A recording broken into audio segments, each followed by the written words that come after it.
All right, so now we're gonna do angles inside a triangle. Every triangle, okay, every triangle is worth 180 degrees. Every triangle has 180 degrees in it, okay? And it also has 3 angles.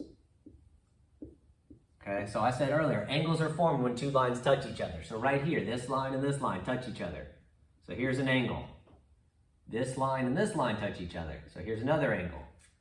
This line and this line touch each other. So again, another angle. There are my 3 angles. All right, now some of you might look at that and go, hey, that looks like 90. Must be 90. Okay, it's only 90 if this symbol is here. If it's not, then it's not 90. But I'm going to put it there. Let's make this 90. Okay, so I'm going to go ahead and fill in that information. I know that's 90. All right, and I'm going to give you one other piece of information. Let's say this is 30.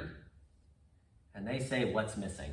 Now, first thing I would want you to think is, okay, what does my answer look like? Now, if I'm looking at this angle, I see, if I make an L with my hand, I can see that that is smaller than that. So I know before I even begin that my answer is less than 90, okay?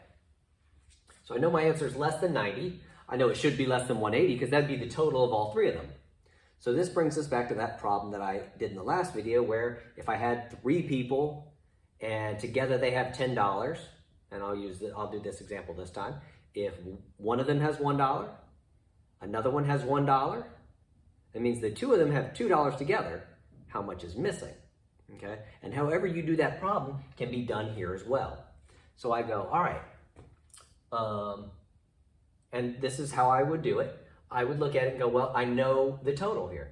I know that these 2 together add up, 80 and 30 add up, 90 and 30 add up to 120. So 120 is right here, and I'm only missing one thing. And anytime you're only missing one thing, you can just subtract to find what's missing, if you know your total. And we do. Our total on every triangle is 180. So 180 minus 120 gives us 60. And we could check this one other way. We now know all 3 angles. We could add these 3 together and see, does it equal 180? Because every triangle should have 180 degrees inside. Okay? So remember, add together what you know. If you have all the information but one, add together what you know, and then subtract that from 180. Now, I'm going to connect this in one other way to a topic we just did the other day. Okay?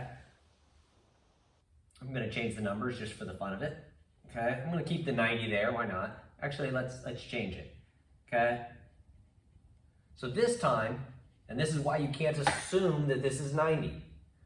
Okay? Let's say this is 89.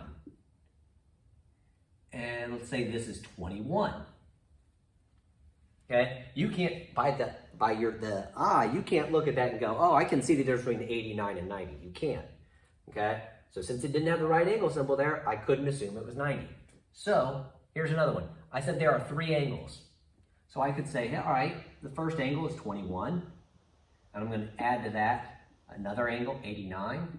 And I'm going to add to that my third angle. So there's 1, 2, my third angle, x, which I don't know, and make it all equal to 180. All 3 of these add together to equal 180. So what I look at is I go, okay, let's add this together. Well, it's an equation. So 21 plus 89 is 110. So 110 plus x equals 180.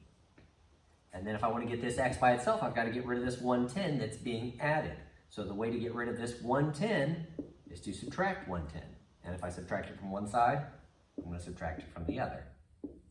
So 110 minus 110 is 0. 0 plus x would be x.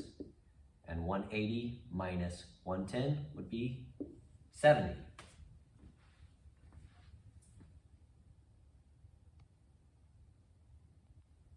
But before I end it, I'm just going to remember, every triangle has 180 degrees, and every triangle has a total of 3 angles. So if they give you 2, you're only missing 1. So add them together, subtract it from your total. All right?